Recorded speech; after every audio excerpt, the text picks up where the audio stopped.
Welcome back, Tamers. I'm really excited today to bring you guys some Batatanator TCG exclusive content. Guess what? David Hsu, second place PPG 100-man plus champion, victorious champion, was here at the Batatanator TCG, and we were able to ask him some questions about his second place deck, the purple and blue Kaiser deck that took second place in the PPG 100-man plus tournament. We had so many questions to ask him in this exclusive Batatanator TCG interview, so I just left the whole interview for you guys. I'm gonna chapter it so it's easier to access the information, but make sure you guys watch the stuff. David Hsu uses a calculator to come up with his ratios. Everything is studied and calculated. Nothing is a fluke in this deck. I asked him some questions. What would he change in the deck? What would the first perfect turn look like? And I'm really interested in your opinions, guys, about this interview. I hope it added some value to your day. If it did, make sure you subscribe.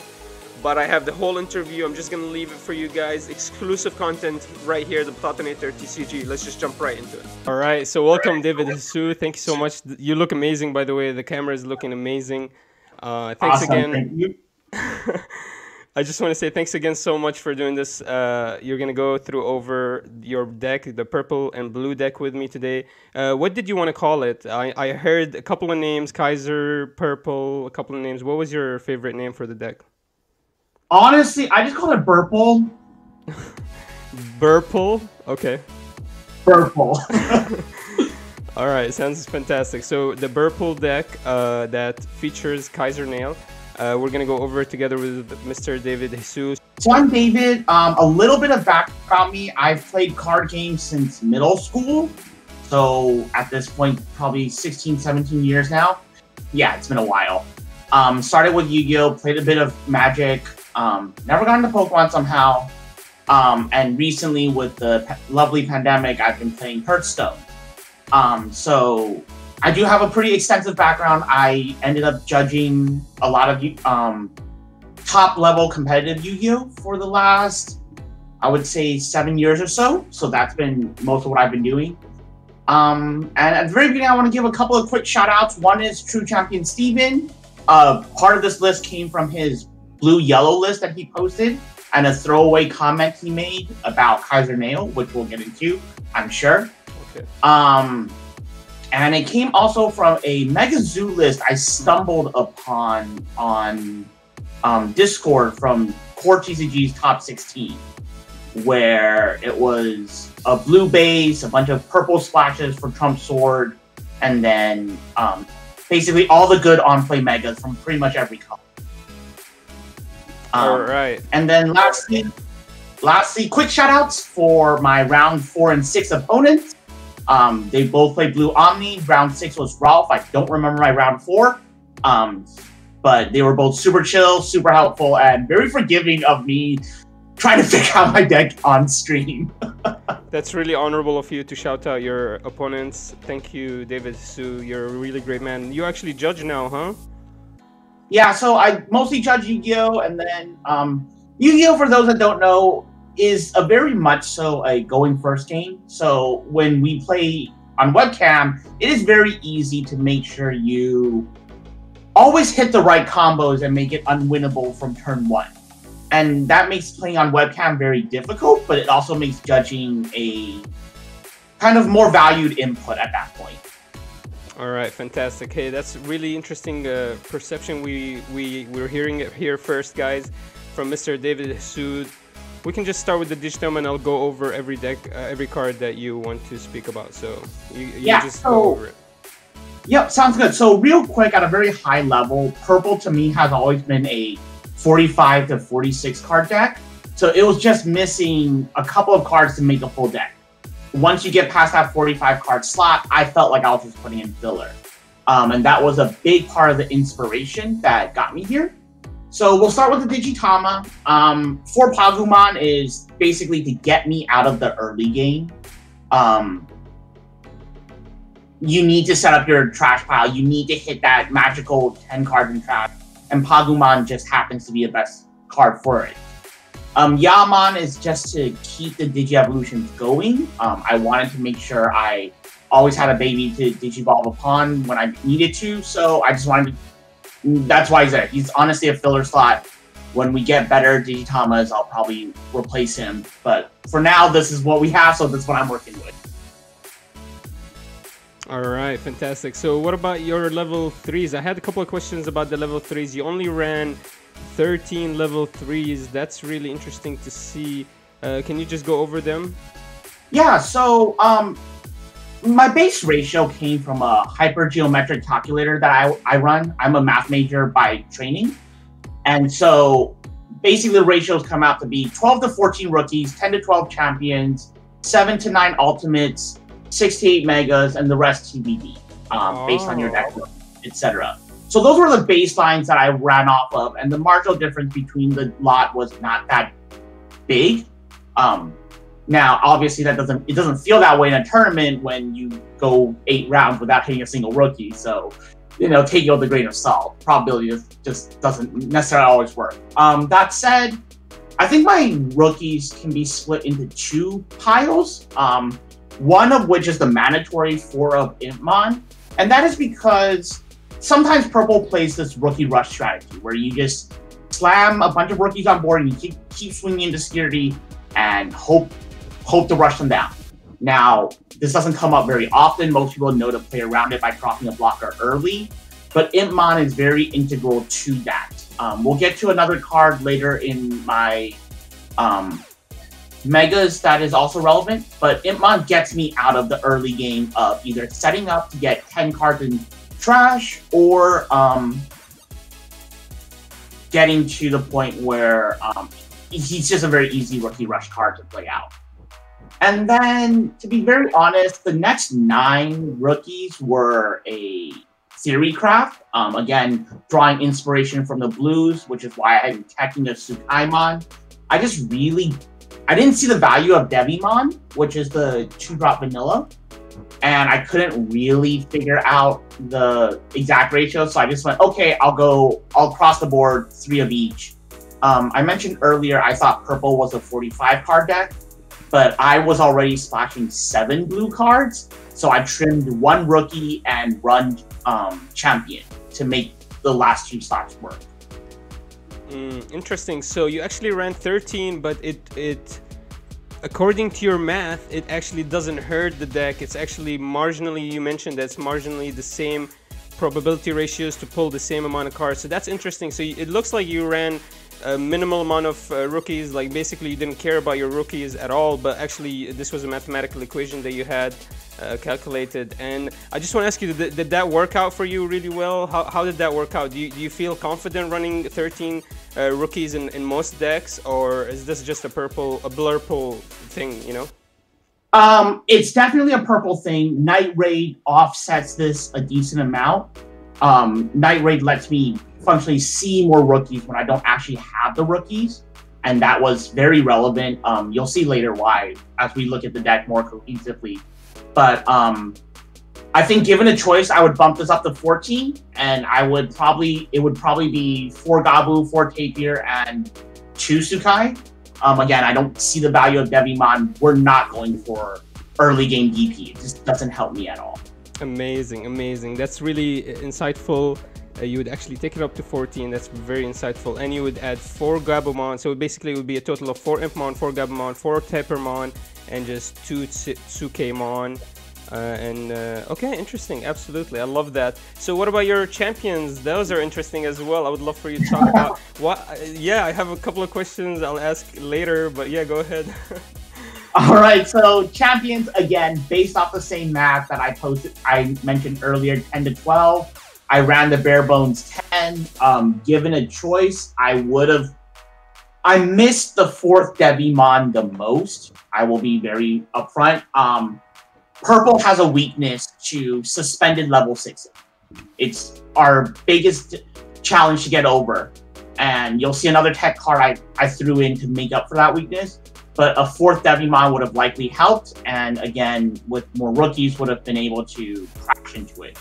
That said, I think there's the half that doesn't really require any explanation. That's 4 Biomon. You need a blocker. It's amazing a combo with Piedmon. you just have to do 4. There's no getting around it. Wizardmon for me was a early to mid game card, but I hated how it fell off in the late game. And what I mean by this is, early on, you're happy to digivolve into Wizardmon, and you're happy if you happen to play a really early Piedmon to pull him back out to draw a card. But once you get to maybe turn 10 or so, you're basically holding anywhere between 8 and 10 cards in hand at all times. You're holding so many cards, Wizardmon isn't giving you that much marginal value. It's not the number of cards you have on a hand if you have 0 security or you aren't winning on board. So Wizardmon falls off very quickly, so I would never go above 3, but I definitely see its value. So yeah. Yeah, so that's actually amazing that you mentioned the Devimons, that you would add more Devimons, because one of my questions was, why 10 champions and why only 3 Devimons? So that's actually amazing. So you actually would run 4 next time. You feel like that's more consistent. Maybe you would you reduce the Wizardmon for the Devimon? Is that why? And actually, by the way, I felt exactly. I know exactly what you mean about with the Wizardmon falling off. You can feel it when you play the Wizardmon. He just doesn't become as viable or as useful as you'd want him late game, but early game he's super strong. But yeah, go ahead. The Devimon, would you take off the Wizardmon for the Devimon? So strangely enough, and I haven't tested this, so I'm gonna say this up front. The first game I played with this deck was the round 1 of the tournament. I had no playtesting. I don't have a playtest partner, and my only playtesting, as far as you call it, would be picking up the deck and just kind of blind drawing it and just seeing how the hand would play out. So I will throw that up front. The reason I mentioned that is one of my megas felt really greedy to me, and I don't know that I would keep her, and that's Lilithmon. But we'll get there. I feel like her slot might be better used. She didn't quite perform the way I was looking for, and she definitely shifted the deck's focus a little bit more than I expected it to go. Yes, actually, let's talk about that. I was gonna say, do you think Lilithmon is actually one of the strongest purples for the way you were playing? Because it seems like Lilithmon is more of a late game option, but it also allows you to pull out some of your cards back, but is pretty expensive, and it's definitely different than the way you would play a Piedmon. So that was one of the questions. We can talk about Lilithmon a little bit more, but let's just do Chimeramon. This is very regular. You ran 4 Chimeramons. Those probably you just hardcasted them every time you could, huh? Yeah, so Chimeramon really doesn't need explanation. If anyone follows purple at all, Chimeramon's a default 4 of. Really bears no discussion. Chimeramon actually was the big part of why I played this version of the deck. Chimeramon at 7 memory is good. Chimeramon at 4 memory is better. Yep. Absolutely. Absolutely. And also there's also, I don't know if you've ever done this, but there's a possibility of riding a Chimeramon over a Devimon, which would go for the argument of maybe making Devimon 4 off. Have you ever tried that? Did you ever have to ride a Chimeramon over a Devimon just to get that Vengence off as well? No, so it rarely came up, and it just, I think that's really comes down to how you play the deck. I pilot it in such a way that I don't drop Devimon, except for right before I'm using it as removal. So I usually aggressively try to mill 1 to the trash, so I have it for Piedmon. But then I keep a rookie in the raising area so that whenever I need to remove something, I'll just promote and then swing in with Devimon. So it might be a playstyle discussion more than it's a card choice discussion. Absolutely, and the Devimon, the level 3 rookie lying in wait in the bushes is actually an amazing strategy versus the Omnimons, because they're always going to suspend themselves versus you.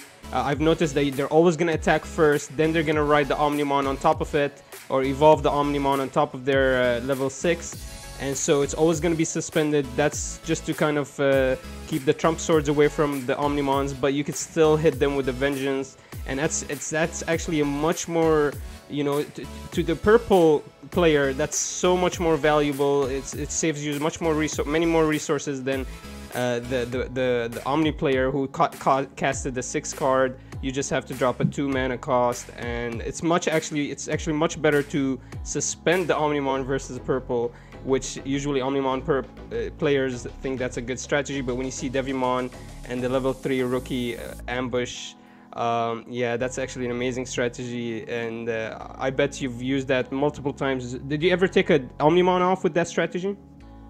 I took 2 off throughout the tournament. Honestly, it usually was a coin toss between whether or not I used that trick or the Piedmon, put them in a very hard place. So Piedmon into Devimon plus Biomon meant even if they dropped an Omnimon on me, pick your poison. I'm going to block you almost regardless. Either you destroy the Biomon and try to get on my security and rush me down, or you knew all your resources that you just put into this giant Omnimon is going away either thanks to Piedmon or thanks to Devimon. So that was, I think, a key kind of point and why I said Impmon is so important for the way this deck is built. Absolutely. Yes, let's talk about Piedmon actually. So he's a 12 hardcast, gives you 2 level 4s back from your trash that are purple, and he has his own Vengence. How amazing is that? How useful is that? And did that come off many more times than Lilithmon? Is that why you mentioned the Lilithmon weakness early on? Yeah, so Piedmon and Beelzemon severely overperformed. I got some heat in some of the profiles I posted where they said, "Oh, why are you running 3? 2 is more than sufficient." I go, Piedmon is his own win condition. He requires a response regardless, but unless you're playing Omnimon with the perfect evolution chain and you have it ready, you don't have a good response to Piedmon, especially if you hit a Deviant or Vile, right? Most of the hardcast ones, Metal Seedramon doesn't really do all that much. Volcanodramon at most gets rid of 1 Devimon, not both your threats. Puppetmon can suspend one of them, but now you have 2 Vengeance attackers. Good luck, right? So Piedmon was just this overperformer, and if nothing else, he puts a lot of stress on your opponent's blockers. Ironically enough, part of why I chose this deck is black was obviously going to be unpopular. It's by far and away well known to be borderline the worst color next to yellow. So what? As of the BT 1.0 set release, yes. Yeah. So of that logic, Piedmon just goes so wide. So mid to late game, you just throw a Piedmon out. If they don't respond, now you have 3 attackers. That's 3 security. It's win in 2 turns, even if I don't get off the optimal combo. And if let's say you spend all your resources to remove it, well, cool, you remove by 3, what are you going to do with the next one? And so, yeah, Piedmon was just far and away the best card of the deck. So Piedmon is your win condition. He could even be a 4-off then, in your opinion, would you say so? Or is 4-off too much? It's harder to say because 12 memory is a lot. If you're playing against blue, giving them the full 10 has its challenges, obviously.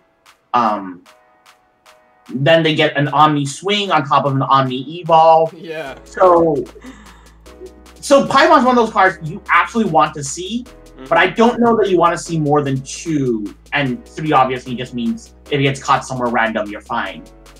I think 4 might clog, and we'll get to another card later on where I even think 3 might have clogged a little for me. All right, so 4 is actually a clog. Beelzemon, you think that's perfect at 2? Did you wish you saw him more? Did you wish you saw him less? I think Beelzemon worked for me at 2. He might be a 3. That requires testing that I honestly just haven't had a chance to do. I'll probably fiddle with these ratios a little bit. But I think the key word here, and it's why I originally ran 2 Beels and 2 Lilith, was I wanted to be able to Digivolve on top of Chimeramon. The combos, if you can't do that, defeats the purpose. So, Beelzemon was definitely very good. It was functionally a cheaper Chimeramon. And it made 4 memory in my deck a threat that a lot of people didn't quite realize until I pulled off my combos. So this deck's magic number is 4 memory, and you'll see why I keep emphasizing that very shortly. And then, kind of by extension, Lilithmon was a thought where, well, 4 mana is good, 2 mana is better, right? Or, sorry, actually 2 memory is better. But I don't know that she performed as well as she should. I think she was probably a little too ambitious of a card. I never wanted to swing with her because you wanted to keep your memory up, but you never wanted to...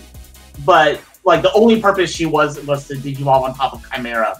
I actually utilized her memory power a little less than I would have liked. Interesting, absolutely.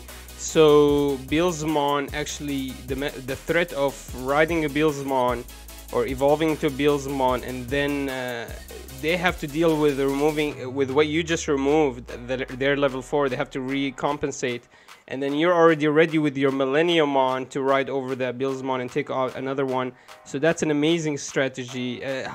Did you play a lot of Millenniummon during the tournament? Did you actually get to ride them a lot? Yes, Millenniummon was this super obnoxious threat. If you put him on top of Lilithmon or Beelzemon, he would basically survive 2 swings no matter what. And then there was when you put him on top of Piedmon. And everything that I just gushed about for how good Piedmon was even better when you play him for 4 memory. There were times when my opponent would go, Puppetmon put me at 9. I go, cool, thank you for that. Drop Millenniummon, clear your board, Kaiser Neo, pull out Piedmon, go again.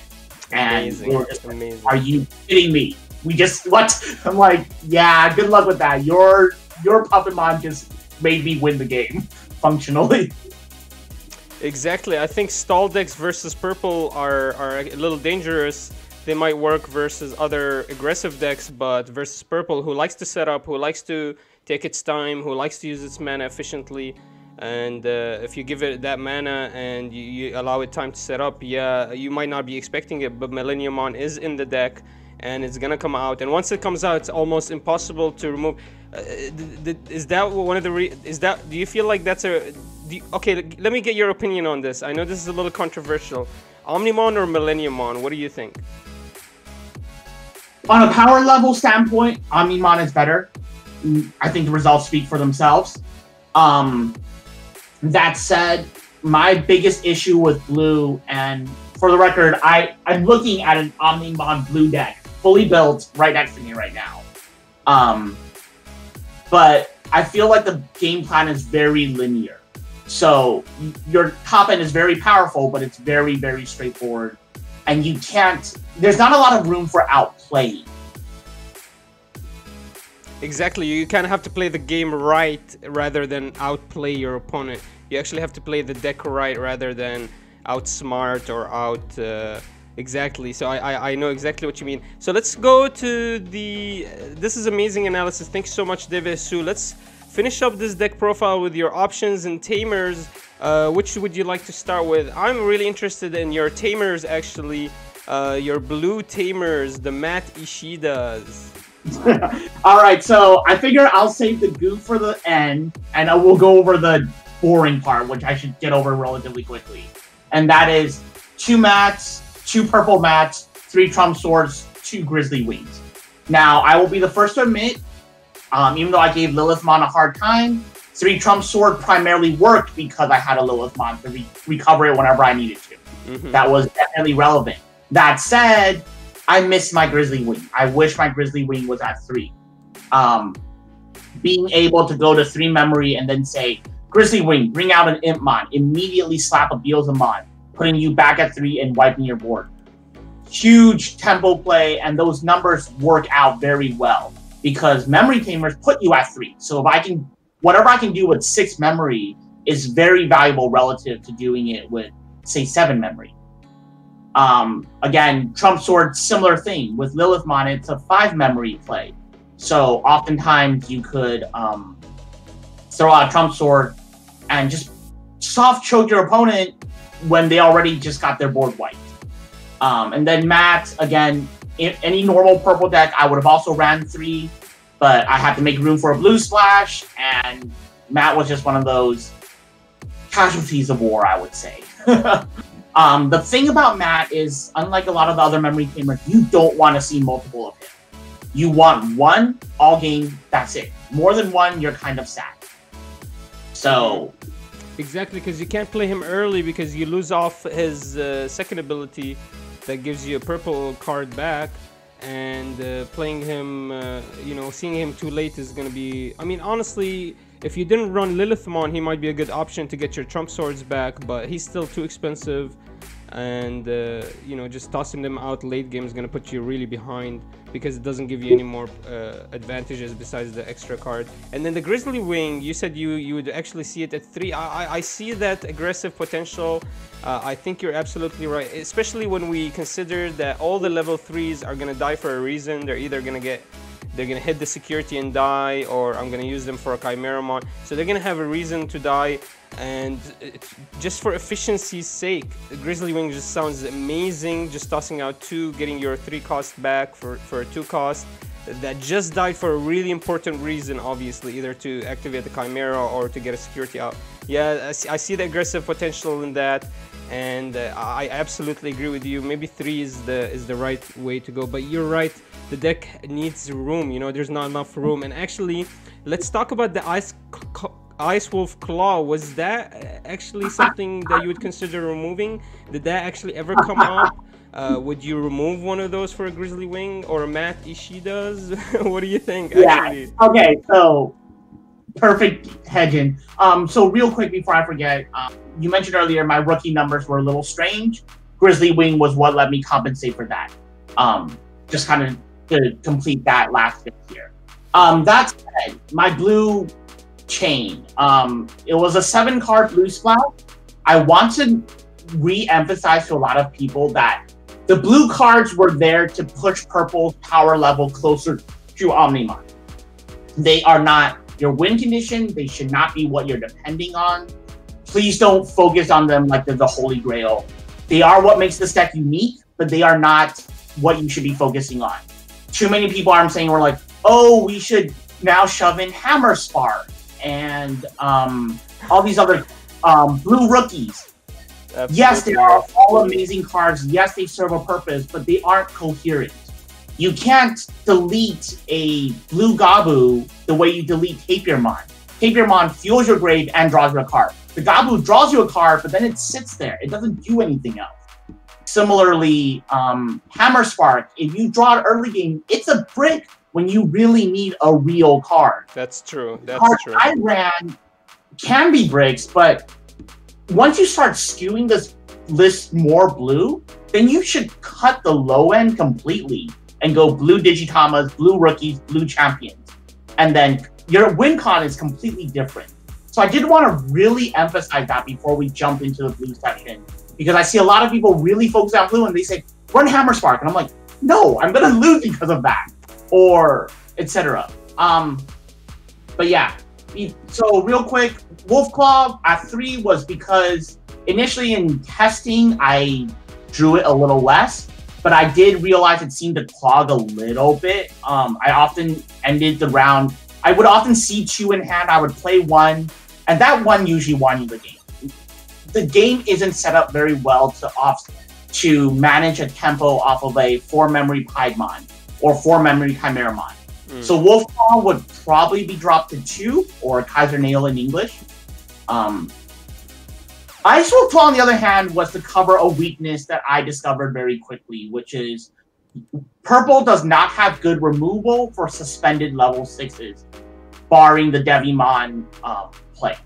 So Ice Wolf Claw purely existed to counteract suspended Omnimons if I didn't have another out.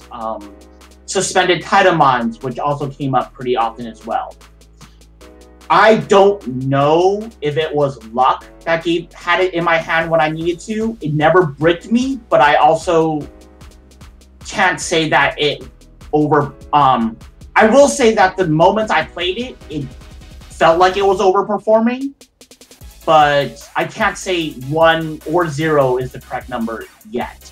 I just think it might be a small sample size bias. All right, fantastic, fantastic. So that's actually amazing what you mentioned about changing the ratios slightly, and you not wanting this to become a blue, like basically another blue deck that runs blue champion. So and I do agree with you, Ice Wolf Claw does, when you hit it in security, it feels just so good, right? It feels so amazing to hit it in security. But and Trump Sword, sometimes when you hit it in security, it's actually too late, you know. You just oh, oops, you mistimed it. Oops, you can't get my suspended minion off, and I attack with every other minion or Digimon. So, but yeah, so Ice Wolf Claw, I agree. Only in security that sounds so, you know, hot and delicious. But any other option? Did you ever have to hard cast the Ice Wolf Claw? Yeah, actually, 2 separate games, it single-handedly won me the game, which is why I said small sample size, hard to say. Once was against an Omnimon when they had just fully cleared my board. I had no good removal for it. So I just Ice Wolf Claw them, put them at 3 memory, and remove their Omnimon. They started over. They don't have that much time against my deck. Not that way. And then against the green Titlemon deck, since my deck can naturally counter all their other rookies, they usually hold their rookies in the breeding area until they go to Titlemon. So by the time they promote, they weren't expecting the blue Tamer into Ice Wolf Claw. So I would just drop both, and yeah, I gave them a bunch of memory, but now they're starting over from scratch. And they can't afford that kind of reset. So it's just a very big swing when you got it off for its surprise factor. Interesting, absolutely. And then would you always just run these blue Ishidas, these blue mats? Those look really strong. I feel like they could be used in any deck. Would you just run them anywhere? Are these just the best Tamers in the game? For set 1.0, I think they are the most efficient Tamers. I would argue Yellow's TK, the memory Tamer, is the best Tamer in the game. Exactly. Because yeah, you're right. If you're playing that color, you want to see exactly. The problem with the TK, he forces you to draw a yellow a card, and if it's not yellow, then you're out of a security. But yeah, he's actually one of the strongest. But if you're not yellow, man, he punishes you so hard. Because it's a forced draw. You have to draw 1 card from your security. You have to. That's the effect. Yeah, but the counterpoint is right. You're looking at it like he's functionally a draw 5, right? Assuming you're playing him with 5 security, you get to look at 5 extra cards your opponent never looked at. And we all know how punishing it is that you have a rookie in security. We all cry. So just having him being able to look through your security and pull out what you need, or just making so your security has what you want, is just amazing. But anyway, that's neither here nor there. You're right, actually. And the yellow TK, maybe just like to one more idea about the yellow TK. Maybe you're right, man. Maybe you don't even need to pull anything out. Maybe you just toss the TK to see your security cards, check them. You know exactly what's there. But no, the problem is you have to pull a card. Never mind. Then you can't do that. You have to pull. It's part of the ability. So if you're running in any other card, in any other deck except yellow, you're gonna actually lose a security card because you cannot replenish if it's not a yellow card. But besides that, TK 100%, he's one of the best cards. He gives you so much advantage, and it's so strong, man. You could just set up your whole game from the first turn. It's pretty amazing. But go back to the mats, please. Yeah, so Matt, honestly, overperformed, amazing. Everybody's teching Puppetmon, Volcanic Dramon, etc., etc. Everyone's playing these Silver Bullet one-of pulls. In the mirror match, obviously, Piedmon's amazing. Matt overperformed and honestly is splashable, even if you don't necessarily need blue. In most matchups, starting at 4 memory, especially with purple, it's just so huge. It makes Beelzemon free, so I can Digivolve into a Beelzemon and then throw a Millenniummon off of an existing Tamers, which is not a common, not things people see. So now I just wipe your board. Yes. Ridiculous plays where I hinted earlier that it makes your Imbon and the Beelzemon play work, so you put them at 3, or vice versa, right? Now you put them at 2, and if they don't have their own memory timer, you still choke them. So there's just so many chokes that Matt creates. And then part of why I said Lilithmon was really greedy is Wolfclaw at 4, you have 4 thanks to both Matts. So you play Wolfclaw, you have 4, but it's still your turn at 0. You get to go off on top of that. Like, that was just... There was times when I would go Chimeramon, Digivolve to Beelzemon, Wolfclaw the Chimeramon back.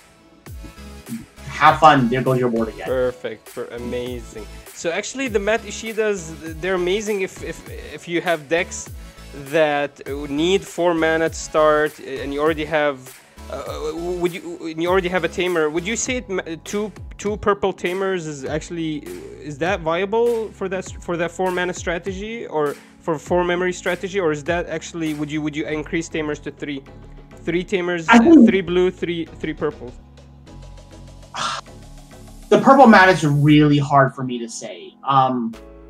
He's one of those cards where you want to see one pretty much all the time. You want him late game, but you don't want him to clog. And if Wolfclaw is clogging, if Lilithmon was even clogging, like, if those cards are clogging, then I have to suspect Matt would clog as well, the purple one. Like, a lot of times, I actually really... The blue Matt, I really wanted to see him in security. Security checking him just meant I didn't have to weave him in, but I would be able to windmill slam power cards, and my blue cards were intended to be maximum impact. On the other hand, purple Matt, sometimes if you hit him too early in security, he takes the wind out of your sail. If you were at 10 cards in trash and you tee off of a Matt, you go to 9 now. Now you have to reset up your trash pile to be able to go off again. And that's a risk that it makes running the ratios in purple very challenging. And that's why I stuck him at 2 and I kept him there, and I'm wiffle waffling on whether or not I want to change that ratio. All right, David Hsu. Am I saying that right? David Hsu? Technically, it's pronounced Shu, but everyone says Hsu for my whole 10 plus years of gaming, so I've gone with Hsu forever. I like how I wait till the end of the video to ask you your name. But okay, so... No worries. But no worries, I have a really weird name, so I get it. But so, this is amazing. So when you look at this deck, when I first saw it, when I was doing the profile, you probably could see in the video, I was kind of shocked to see 13 level 3s, 10 level 4s, you know, just the Chimeramons, and this actually pulling something off with the weird ratio of blue as well, and actually, you know, with 1 Ice Wolf Claw. To me, it looked amazing how it pulled off a win, but actually, after talking to you, this is actually a calculated setup. Every card is calculated. You mentioned that you didn't really test the deck, but you've done a lot of research. You've mentioned names, True Champion Steven, and a lot of other decks that you've looked into. So to the naked eye, it looks, you know, like a random deck. Oh, it got lucky. You know, and it popped off a couple of Piedmonts or something, and it got lucky. But actually, this was all a calculated play. So, right to end this video, David Hsu, I would love for you to explain to us what would be a perfect first turn for you. Like, so let's say you're going first or second, whatever is perfect, most best for this deck.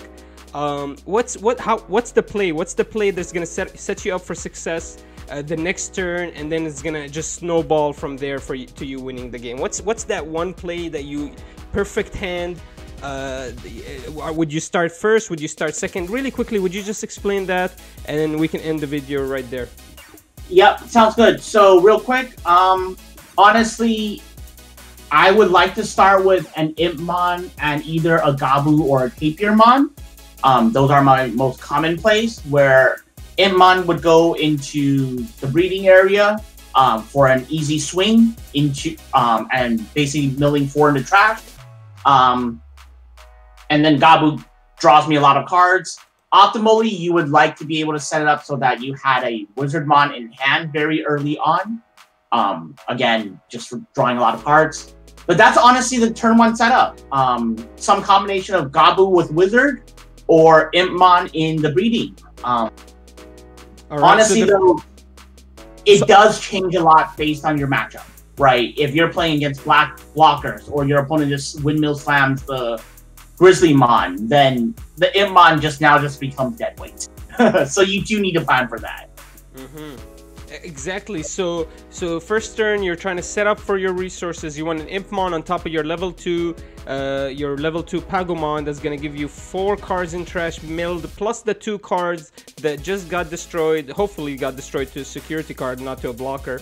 And then you want to set up a Gabumon just for a Wizardmon play, so you can get those 3 cards into your hand and then toss one of them out. I see what you mean. So the perfect setup, the perfect first turn is actually setting up your resources either in the trash as well as in your hand. Both that would, you know, set you up for to snowball the game. And actually, that's a really good image that you put in our heads.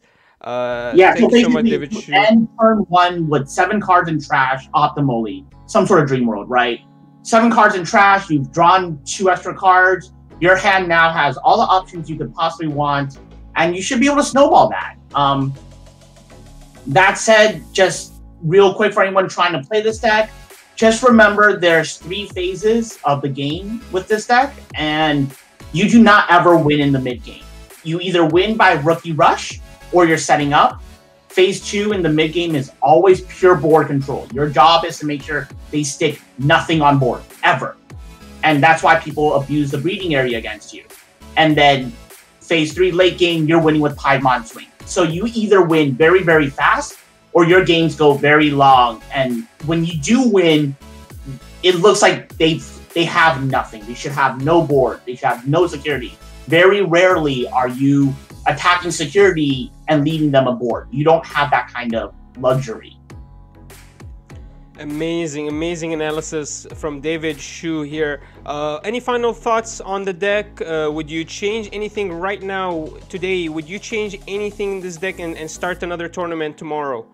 What's the thing that you would change? Would you just change your Lilithmons and add the... What would you change? So the first level view is swap the Lilithmon for another Gabu and another Devi. That's probably the easy change, and then Supaimon for okay. Here. That's the fast change, right? And that's, if I don't do any other testing between then, I probably would lean towards that change at its core. The other one is, like I said, I want to drop 1 Wolfclaw. I don't know for what yet, so I just honestly don't know. It's a 49 50th card TBD miss. Since a lot of people ask me, a lot of people seem to think that I've had an easy route to the final or to get second. My matchups were 2 red Omnis, 2 blue Omnis, and 2 green. My draw was by round 1 green because I didn't know how to play my own deck. Literally my first game ever playing it. Every other game, even the ones that went into time, my opponents will attest to, there was no way they were winning. It was, I had 4 or 5 Mons on board. They had no security, no board. Time is time. Like, it's hard to play around. But yeah, so this deck definitely can hang with the Omnimons, but you need to know to play around Omnimon and kind of take advantage of the fact that people aren't expecting your memory discounted plays. There's a term in Hearthstone that says, if you ain't scamming, you ain't winning. And scamming in that game just means playing things for efficient mana. In this case, efficient memory. Fantastic. David Hsu, thanks so much for that. You know, I really appreciative for you to come to our channel, Batatanator TCG, and show off your deck and explain the whole deck and answer all my questions. And I hope I didn't have really dumb questions to you. I hope all my questions were all right. And I honestly, I just have one suggestion to end this video with. Maybe you could remove one of those Kaiser nails or wolf claws for a grizzly wing. And there you go, I fixed your problem for you. And then, but yeah, absolutely amazing. David Hsu, thank you so much for coming in. And Yes, I'm sure we'll see you topping soon with all the calculations and all the research you've put into your deck. Thank you so much for showing up. No problem, my pleasure. Glad to be here. Hope this helps. For everyone asking questions, this is the analysis, and I will once again close to say this is a theory craft. The ratios aren't perfect. My experience with other games does not translate perfectly into Digimon, so you know, play with it, have some fun, but don't overemphasize. Remember your primary win con. If I can give anyone else one message, it's when you build your deck, remember how you're going to win. Everything else is just gravy. I'm on the Facebook PPG page where you can enter the tournament as well as, well, see my photos of really strange decks. Fantastic. So you guys can find him on Facebook, and also you can hit him up on his Instagram where he's gonna, I have the link right under his picture. He has all his food Instagram. If you guys are hungry, you can go check him out if you're not playing any Digimon. Guys, and we're gonna end right there. Thank you again, David Hsu, for the Burple analysis and show off of his deck profile that took second in the PPG 100-man plus tournament that happened on December 27th. Guys, if you like this content at the Batatanator TCG, make sure you guys follow, like this video, dislike it if you don't like it. If you think I asked dumb questions, you're okay to dislike it. And then go ahead and subscribe to see more of this content.